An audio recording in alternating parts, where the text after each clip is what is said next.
Olá, boa noite. Oi, pessoal, tudo bem? Vamos começar aqui a nossa live de hoje falando sobre prematuridade. Eu vou convidar a doutora Camila.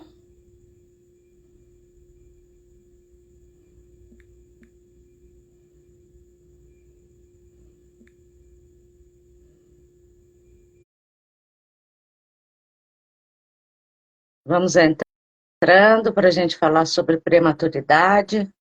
Doutora Camila, deu certo? Vamos ver aí se ela entra. Deixa eu mandar aqui o convite novamente. Camila, você precisa aceitar o convite da live, tá? Vê aí.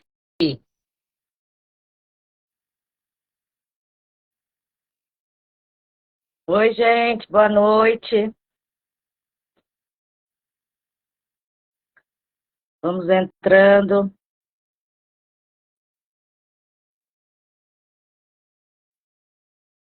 Vamos ver se a doutora deu certo.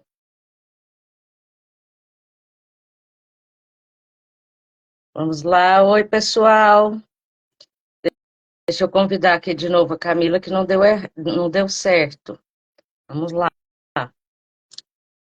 Qualquer coisa eu paro aqui, Camila, e começo de novo.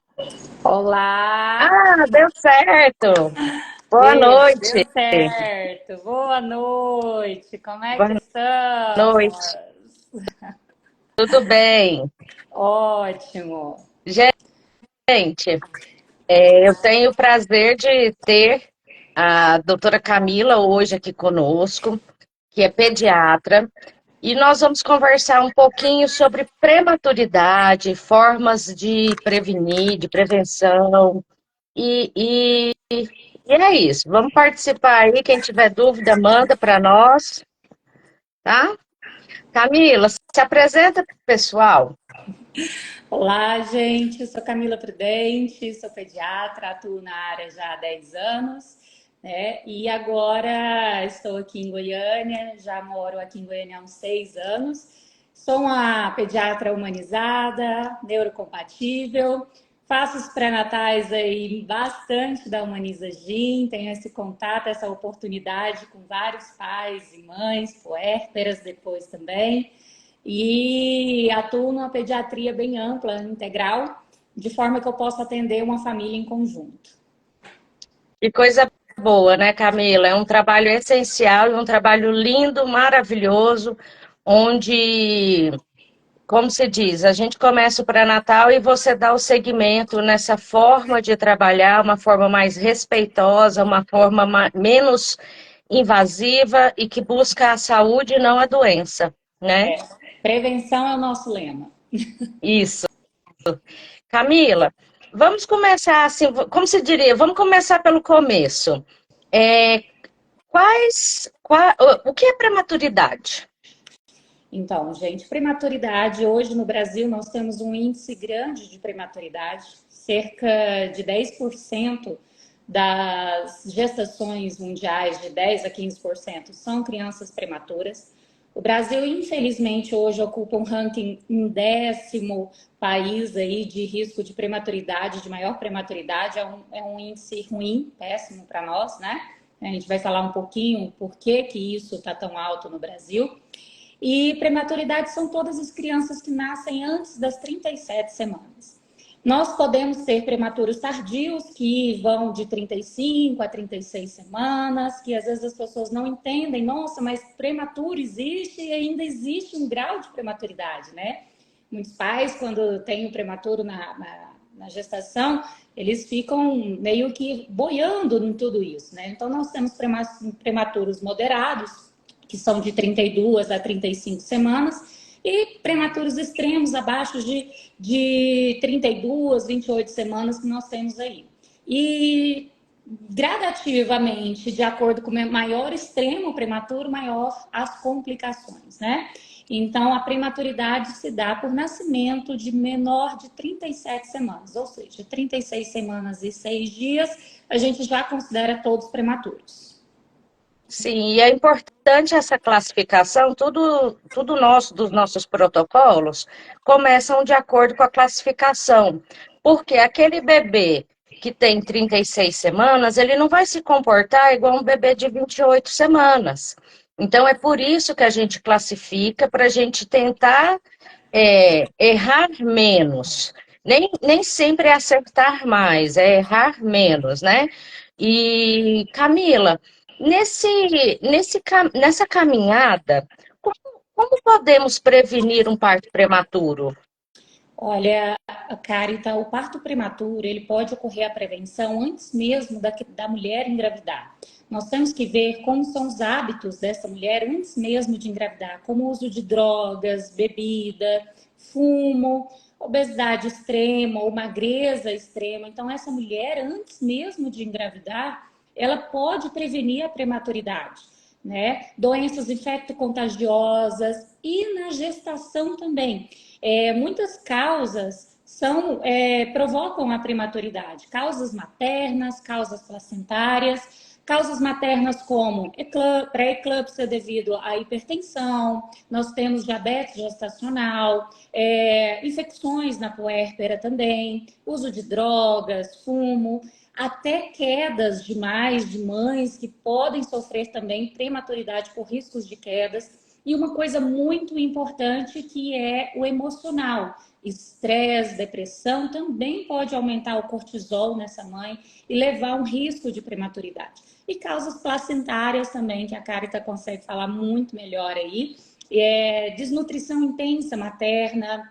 Então, são vários fatores e um pré-natal não assistido adequadamente, porque todas essas doenças, essas afecções na mãe, na mãe, isso pode ocorrer e ser prevenido através de um pré-natal de boa qualidade, né? Esse pré-natal feito quanto antes, já desde o primeiro dia de diagnóstico da gravidez, ser feito um pré-natal adequado, que é onde a gente pode evitar e prevenir mais a prematuridade. Sim. Então, a prevenção, ela começa nas consultas pré-concepcionais, onde o ginecologista obstetra, ele busca, é, ele investiga se essa mulher, pela história, pela anamnese, se ela tem algum fator de risco, no exame físico, se ela tem algum fator de risco, por exemplo, uma secreção vaginal diferente, um odor diferente. Então, na consulta pré-concepcional, ela pode sim já ter alguns detalhes do que será preciso no pré-natal. Uma coisa que eu sempre falo, por exemplo, eu pergunto, na sua gestação ou na gestação dos seus irmãos, a sua mãe teve pré-eclâmpsia?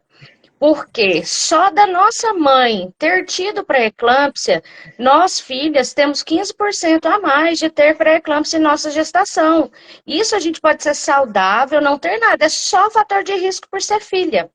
Então você já anota no prontuário para quando essa mulher engravidar, ela já está dentro de um protocolo. Porque tudo hoje a gente faz protocolo buscando errar menos, ter um desfecho melhor.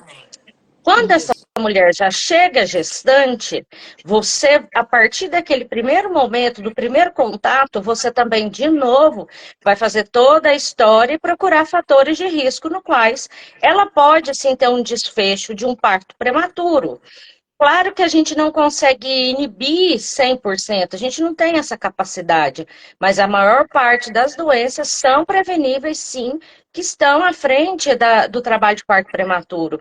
E dentre elas, fatores como pré-eclâmpsia, fator como infecção urinária, são os que mais desencadeiam parto prematuro. Sim. Então, isso, se a gente diagnosticar, a gente vai conseguir ter um resultado melhor. Às vezes, né, Camila, a gente não consegue evitar o parto prematuro, mas a gente consegue ter mais 1, 2 dias ali daquele bebê, porque o bebê, enquanto está na barriga, é a melhor UTI. A gente não quer bebê em UTI, né? Isso. E assim, E, e pode falar. não, eu ia falando assim, e aí, se a gente consegue ter Às vezes eu sei que eu vou ter um bebê que vai para UTI, mas se eu consigo dar a ele uma condição melhor de estar na UTI, isso é fantástico, porque é um bebê que vai ser bem cuidado e no momento dele ele vai ter a alta.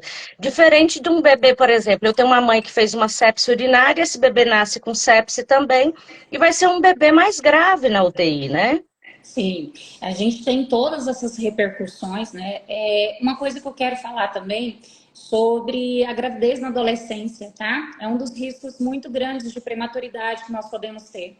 E hoje, 60% das gravidezes no Brasil são não planejadas. Então, investir em políticas públicas para planejamento familiar é uma das grandes formas da gente prevenir essa prematuridade, preparar a família para que, caso ocorra a prematuridade, né, a gente está ali dando o melhor ambiente possível para essa criança no nascimento. Um método que é maravilhoso é o método canguru, já visto e comprovado cientificamente, que ao nascer dessa criança, o campamento tardio o máximo possível e já pele a pele com a mãe, é o melhor nascimento que essa criança prematura pode ter.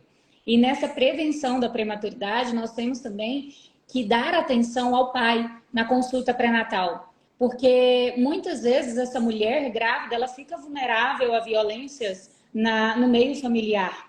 E muito também a gente trazer esse pai para junto desse pré-natal, porque muitas doenças infecto-contagiosas, por causa dessa vulnerabilidade dessa mulher, pode ser acometida na gestação. Fazer o pré-natal do pai também é importante, averiguar doenças que muitas vezes caem em causas delicadas, né? Ah, quem que transmitiu a doença, quem que não foi. Então, uma forma de prevenção da prematuridade é também trazer esse pai para esse pré-natal e cuidar desse pai também. Eu ainda vou ampliar mais, Camila. Eu acho que é trazer a família para dentro do Isso, pré-natal. isso. Graças a Deus, lá na Humaniza, a gente, às vezes, eu até brinco, eu falo, vamos embora para Serra Dourada. Porque vem o pai, a mãe, a sogra, os irmãos, e isso é bárbaro. Você Isso. conseguir trazer toda a família para o pré-natal, que todos fiquem engajados naquele momento mágico mágico que vai ser a chegada desse bebê, é incrível. Então, Isso. realmente, e hoje, como o assunto, eu vou falar assim, o assunto da moda, mas não é bem essa palavra, não. É a saúde mental também. Então, eu acho que toda a família tem que participar, saber como é, para poder dar esse suporte. E Isso. aí a gente passa para os bebês que nasceram prematuros e vão para a UTI. E aí? Qual o E é um, suporte que essa família tem? É desesperador ter alguém que você ama na UTI. é um período de luto, né? Para a família, querendo ou não, luto de expectativas, de idealizações. Então, essa família ela tem que ser apoiada, ela tem que ser muito bem orientada. E uma linguagem simples, muitas vezes, faz total diferença na porta dessa UTI neonatal, na comunicação efetiva dos profissionais de saúde com esses pais. É um mundo completamente novo, de um monte de nomes técnicos, né? E que essas UTIs neonatais sejam as mais humanizadas possíveis, permitam acesso do pai, da mãe, para fazer esse contato pele a pele, do método canguru, que aumenta sim a expectativa de vida, diminui infecções de sepsis neonatais, aumenta o elo afetivo da família, porque muitas vezes essa criança, quando ela está de volta ao meio familiar, ela sim é mais vulnerável a violências, a distratos, esse prematuro. Então, a gente tem que apoiar muito bem essa família, escrever muito bem tudo que está ali e acolher essa família de forma integral, ali visando o pai, a mãe, todos ali, para que faça um elo afetivo com essa criança. Isso muda desfecho, né, Camila? É muito importante a gente conversar com o nosso paciente na linguagem que ele entende. E sempre perguntar, você entendeu o que eu expliquei?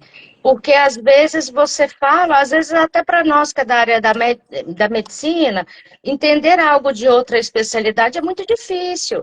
Então, quando a gente se coloca no lugar do outro, essa empatia ela diminui as pontes, né? Ela deixa as pessoas mais próximas e o intuito ali de todo mundo, tanto da equipe quanto da família, é ter o bebê saudável em casa. né? E quanto mais prematuro a criança nasce, mais tempo ele vai ficar ali naquela unidade, né? Porque quanto mais prematuro tem, mais dificuldades, dependendo, essa criança pode ter. Às vezes ela não dá conta de respirar sozinha, não dá conta de fazer a sucção, tem alterações metabólicas, não consegue fazer todo o seu metabolismo certinho, a glicose cai. Vou tentar falar termos menos técnicos, né? Que nós não estamos com live para profissionais tantos, é mais para população. Então, assim, o açúcar do sangue vai descendo um pouquinho, ele não consegue manter estável o seu metabolismo. Então, quanto mais extremo o prematuro, provavelmente mais tempo ele vai passar ali dentro da UTI, né? E o perigo de infecções adquiridas nessa UTI hoje no Brasil é muito grande. A sobrevida de uma criança de porcentagens hoje no Brasil em redes privadas chega a 90% de sobrevida, graças a Deus. E em redes públicas a 80%, dependendo. Então, ainda nós temos que aumentar esses índices e tá ali o pai e a mãe com vínculo aumenta muito a efetividade do crescimento e recuperação desse prematuro. Sim, e esse vínculo, ele é tão importante, né? Ele é o primeiro vínculo, é o vínculo que vai seguir para a vida. É como esse prematuro, esse bebê, será na vida adulta, porque ele já nasceu enfrentando uma dificuldade. Então, assim, como será que estamos tratando toda essa família? Como que a gente pode ser mais empático, mesmo com uma dificuldade tão grande que é um prematuro? E quando a gente junta prematuro com baixo peso, a gente está falando de uma situação gravíssima, Isso. onde existe um risco de óbito iminente a qualquer momento, né? E apoiar essa família ali com redes psicológicas, apoio psicológico é de extrema importância. Muitas das vezes aquele pai pega aquele prematuro extremo cheio de tubos, né? Não reconhece direito o seu filho, então é um processo psicológico muito difícil para a família.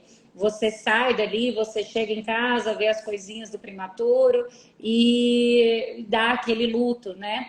E a criança prematura extrema, ela vai enfrentar uma evolução diária. Muitos as prematuras extremas não dão conta de fazer a sucção, então aquela mãe não pode amamentar de primeira, mas ordenhar esse colostro, garantir ali que essa mãe seja apoiada nessa amamentação, congelando esse colostro para que, assim que possível, dar para esse prematuro, ou então a amamentação efetiva. Então, é um trabalho de uma equipe multidisciplinar grande, enorme, que a UTI neonatal mantém ali, entre muitos profissionais.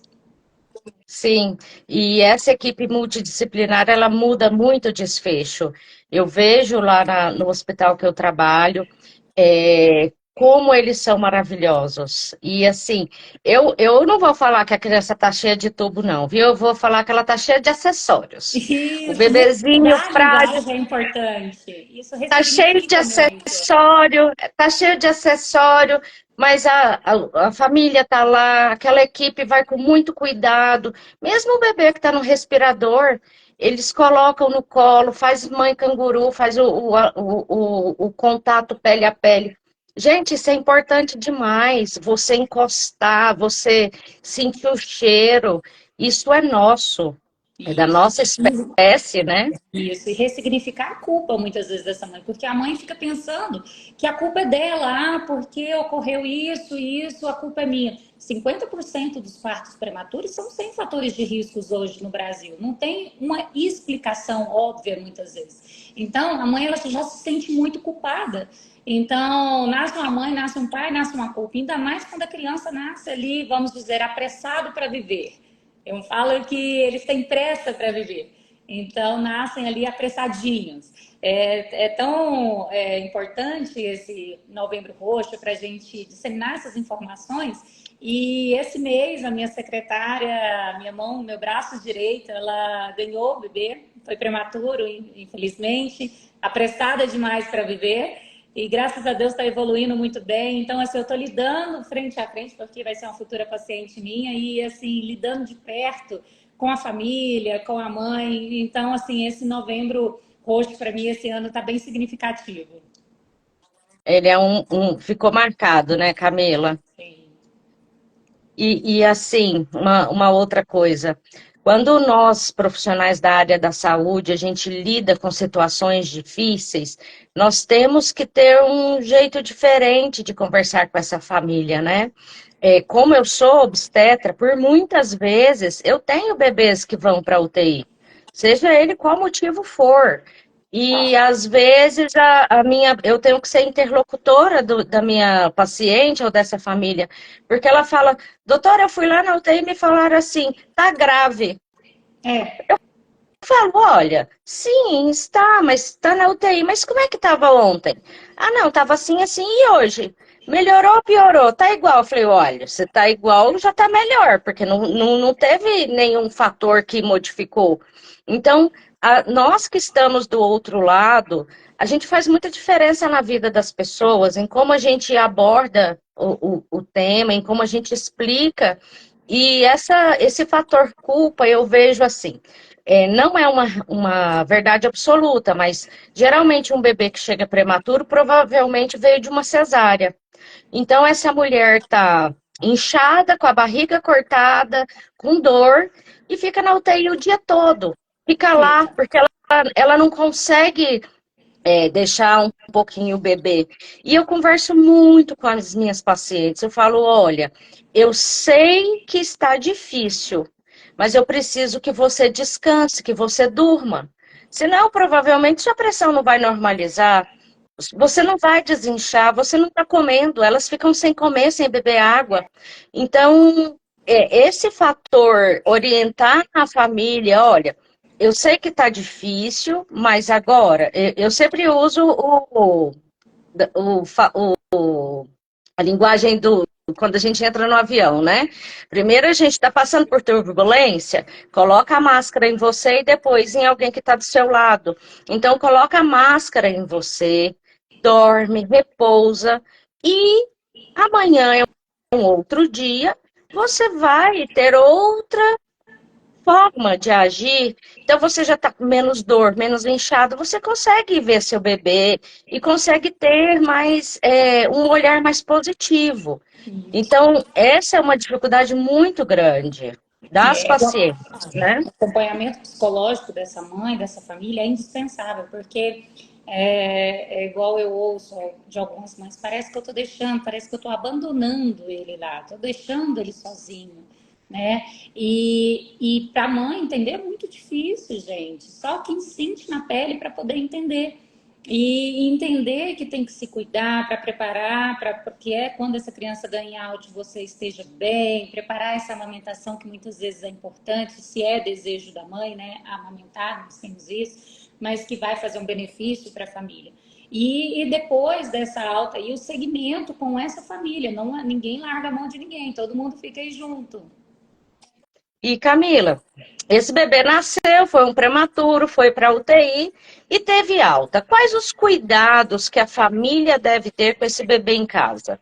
Então, quando o bebê ganha alta, ele vai ser. Na hora que ganha o neném, né? Na verdade, no seu parto, vamos dizer que ele nasça de 34 semanas ou 32 semanas. Existe uma regra na pediatria que é a idade corrigida. Então, esse acompanhamento da pediatria vai ser baseado nessa idade corrigida, porque no normal, né, que prevê que uma criança nasça com 40 semanas. Então, eu faço desconto 40 semanas, esse bebê nasceu com 34 semanas. 34 menos 40 fica 6 semanas, né? Então, isso vai ser descontado na idade corrigida. Vamos dizer que esse bebê nasceu ele de 34, só daqui 6 semanas que ele vai completar 40, e depois de 40 semanas completadas, nós vamos começar a contagem de vida dele, idade de vida. Então, esse bebê, quando ele atinge um mês fora da barriguinha, o que nasceu de 34 semanas, na verdade, ele ainda vai estar fazendo 40, um mês, 4 semanas, seria um mês e mais 2 semanas, ele ainda estaria fazendo 40 semanas. Teoricamente, ele nem teria nascido ainda. Né? Então, a gente sempre desconta essas semanas. Para ficar mais fácil para vocês imaginarem, seria assim: se essa criança nasceu de 36 semanas, então ela mais 4 para fazer 40.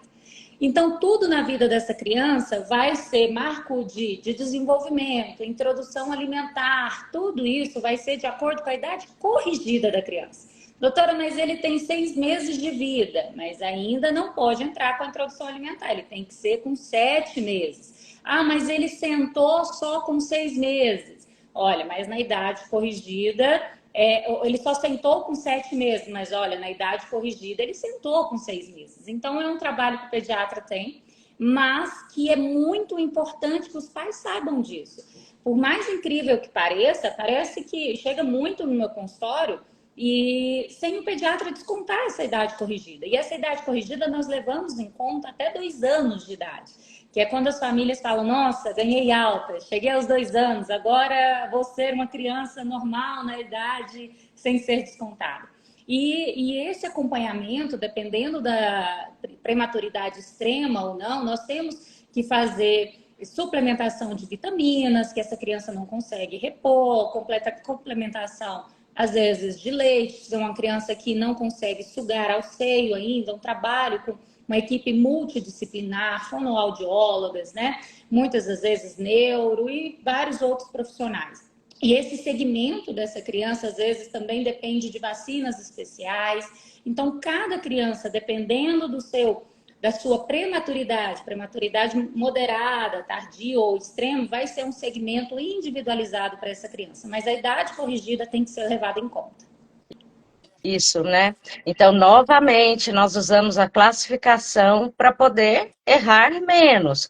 Porque eu não posso fazer as mesmas coisas que eu falo para um prematuro, que eu faço para um prematuro tardio, para um prematuro extremo. Porque o extremo, ele vai demorar um pouquinho mais de tempo para até atingir aquele tempo. Então, eu não posso querer que ele sente ou que ele já comece com a introdução alimentar na mesma época de uma criança que nasceu de 40 semanas. Então, isso é importante a gente ter profissionais capacitados a poder orientar essas mães, porque a maior parte não tem essa informação.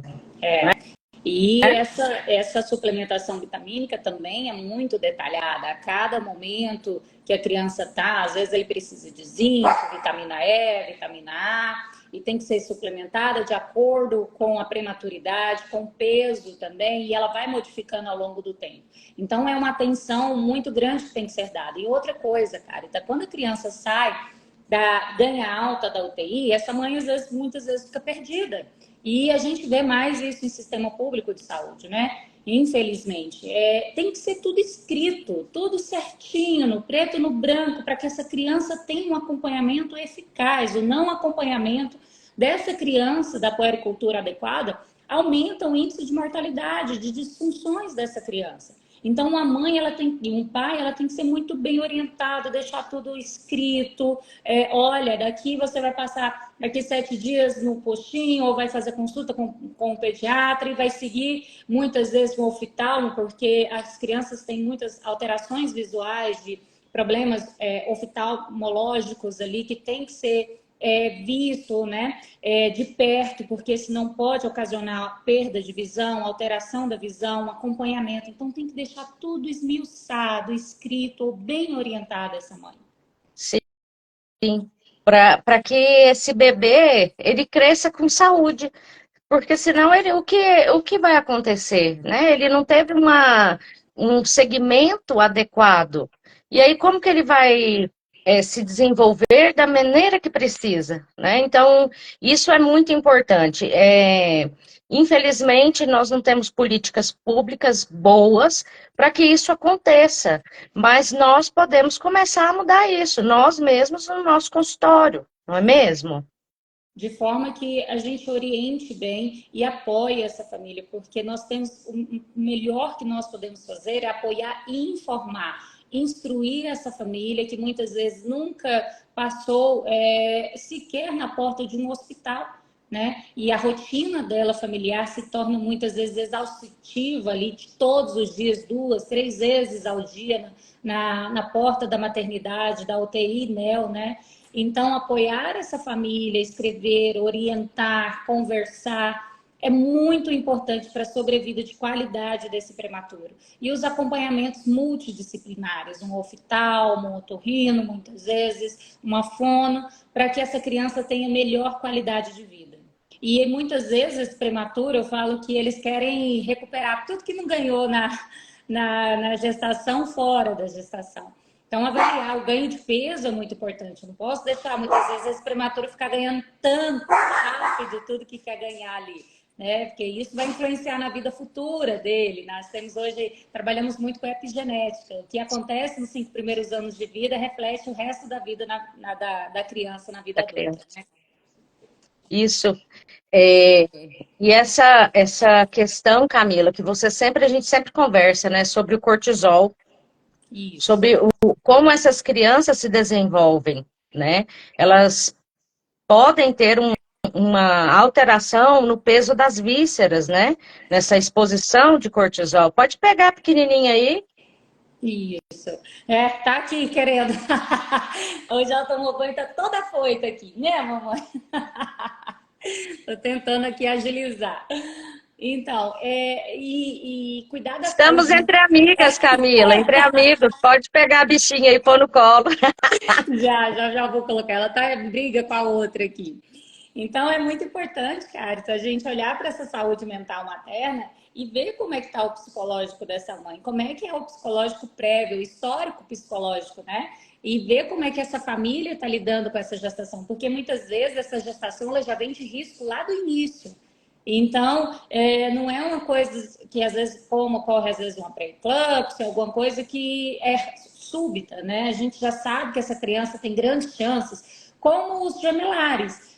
A gente até que não usa tanto, se eu não me engano, né? A gente não usa tanto esse nível de prematuridade para gemelares. É descontado um pouquinho, ou melhor. Como é que funciona a questão dos gemelares, Carita? Você fala intraútero? Isso, eu falo assim, porque para os gemelares, nascer antes das 30, nascer com 36, 35 semanas, a gente já está achando muito bom, né? Quanto menor, esse nível de prematuridade para a gente, porque a gente já espera a prematuridade para os gemelares muitas vezes, né? É assim, Camila, depende, tá? Eu vou falar depende por quê? Depende de qual tipo de gemelar é. Porque se são gemelares que têm duas placentas, duas bolsas e os dois bebezinhos, cada um na sua casinha, a chance desse bebê nascer de 39, 40 semanas é enorme. Porque, assim, apesar de ser uma gravidez de risco, tem menos risco de parto prematuro. Isso. Agora, quando a gente tem o gemelar, que é uma placenta e duas bolsas, ou uma placenta, uma bolsa e dois bebês, esse bebê vai nascer prematuro, provavelmente ali 32, 34 semanas. E a vida do obstetra é difícil, porque assim, a gente comemora tudo. Eu falo que passou de 28 semanas, eu tô feliz. Claro que eu quero que nasça o mais tardiamente, mas se eu tenho um gemelar mono que nasceu de 30 semanas, isso é raro, é difícil de chegar ali. Um gemelar monodia, ele pode seguir mais adiante, ele nasce ali com 34, 35 semanas, porque é a gravidade da situação, daquela patologia. Assim como eu tenho pré-eclâmpsia, que vai nascer de 40 semanas, e eu tenho uma pré-eclâmpsia grave, uma síndrome de HELP, que pode nascer com 24 semanas. Então, são questões que, às vezes, dentro do mesmo nome, gemelar, tudo muda, tá? Então, essa dificuldade, esse pré-natal que é um pouco mais complexo, depende de qual tipo de gemelar a gente está falando. Sim. E E aí, teve. Camila, uma dúvida que eu fiquei aqui. Esse bebê saiu da UTI, ele, assim, para a gente fazer um roteirinho, assim, com quem ele vai Isso. passar?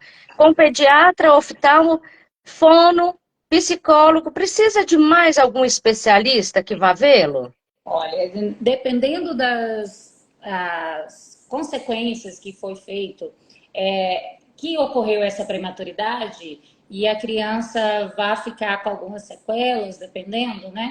Nós temos que cuidar. Fazer o teste do coraçãozinho, isso já é avaliado ali, provavelmente dentro da UTI. Se saiu com algum sopro cardíaco, nós temos que ter acompanhamento de um cardiologista.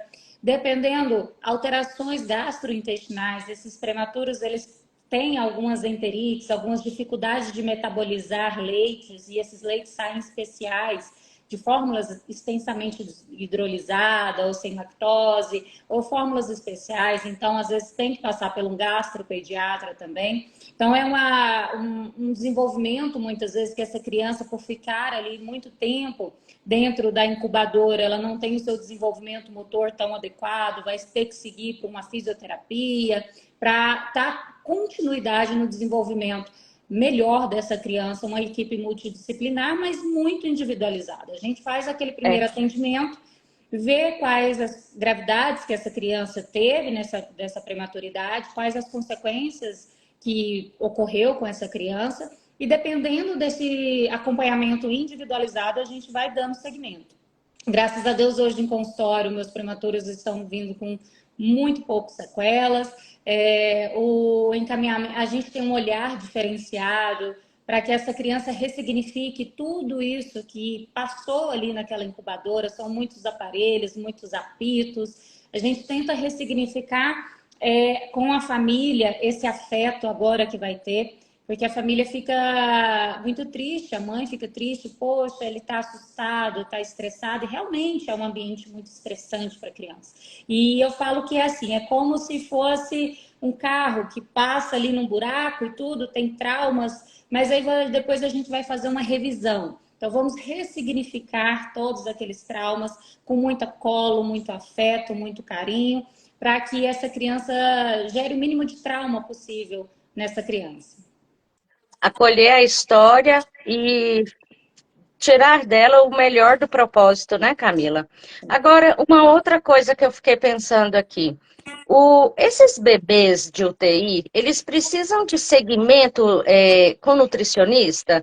Porque eles tendem a ter obesidade? Foi isso que você Sim. falou agorinha, né? Sim, eles querem crescer muito mais do que foi ali dentro da barriguinha, querem dobrar. Um acompanhamento nutricional é indispensável. E a gente, porque muitas vezes os pais ficam naquela ânsia, que às vezes chega aquele bebê de 1,8 kg, pequenininho, 2 quilos, e ficam nessa ânsia de desenvolver a criança o mais rápido possível, de que ele engorde rapidamente. Então, a gente tem que equilibrar esse ganho de massa para que não gere obesidade futura. E o acompanhamento nutricional é indispensável, porque muitos vão para a obesidade, sim, crescem muito e querem repor tudo aquilo que não foi na gestação.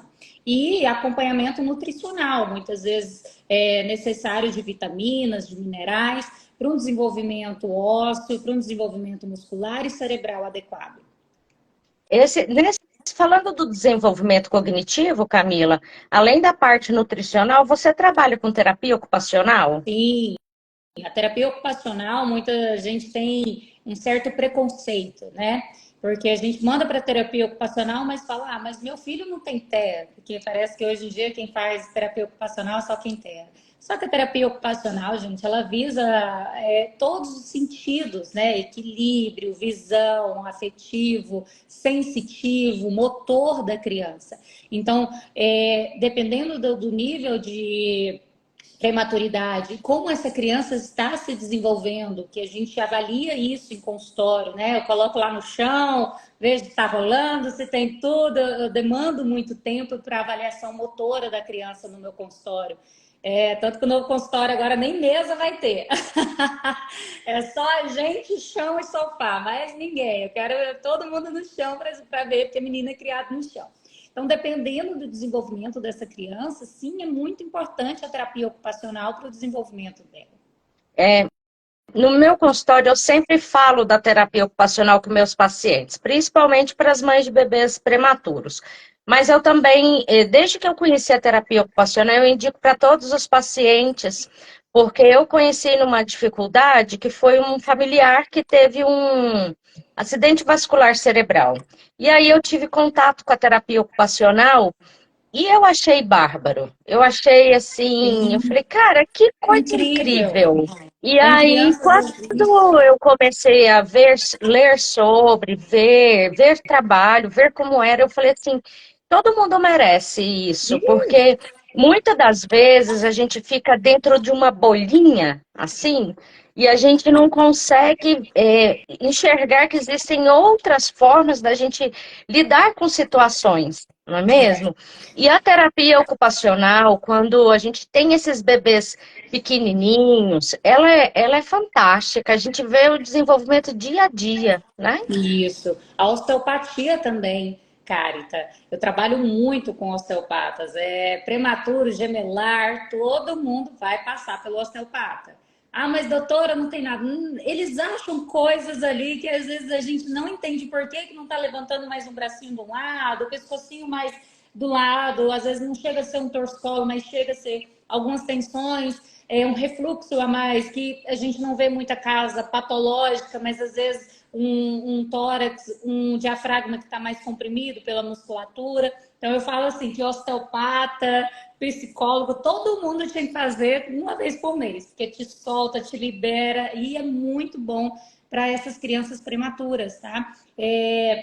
O índice de descolamento de placenta, para você ter noção, no início, essa sensação de queda do bebê já lá no início, nos 3 primeiros meses, pode provocar alterações no crânio da criança, como plagiocefalias, braquicefalias. Então, quando a gente pega esse prematuro, a gente vai vendo o histórico de todo mês, o que aconteceu nos primeiros trimestres, segundo, quais foram as afecções, porque a gente pode já fazer esse relatório, encaminhar ali para o osteopata, para terapia ocupacional, visando já o histórico dessa gestação, não só por causa da prematuridade, mas coisas que acontecem na gestação, que graças a Deus, por causa de estudos científicos, nós vemos que isso repercute na criança depois. Sim, sim, com certeza.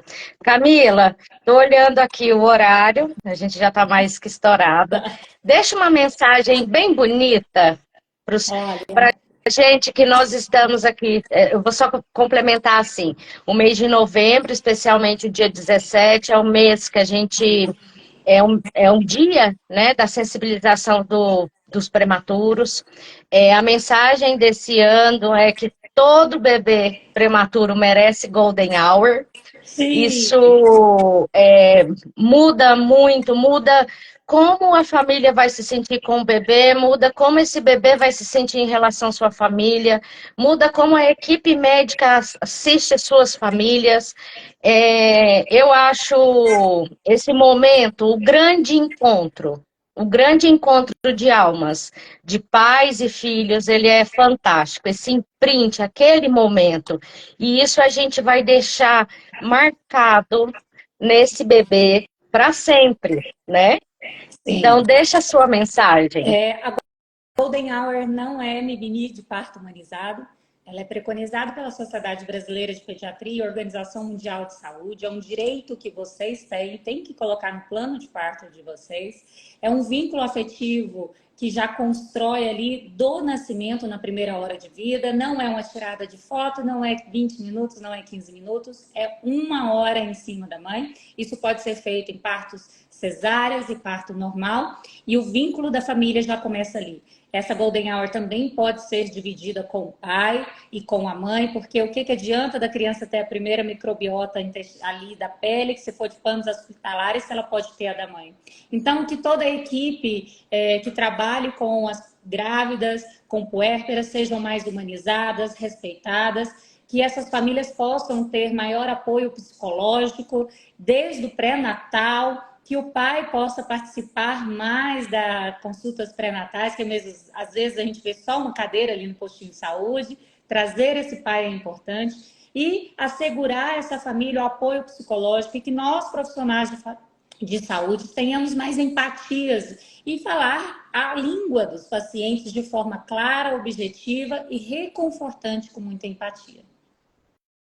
Obrigada, Camila. Você é maravilhosa. Eu amo ver o seu trabalho, amo como você conduz os seus pacientes. É muito gratificante saber que o trabalho que a gente começa na Humaniza, você continua no seu consultório, e eu rezo todos os dias por mais pediatras humanizados e que abracem esses bebês que são nosso futuro. Sim, por uma humanidade melhor. Muito obrigada Ó, pelo convite, Carta. Eu sou sua fã. Eu fico honrada em poder ser de confiança sua.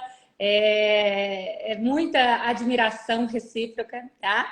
E muito obrigada. E eu estou aqui sempre que você quiser disponível.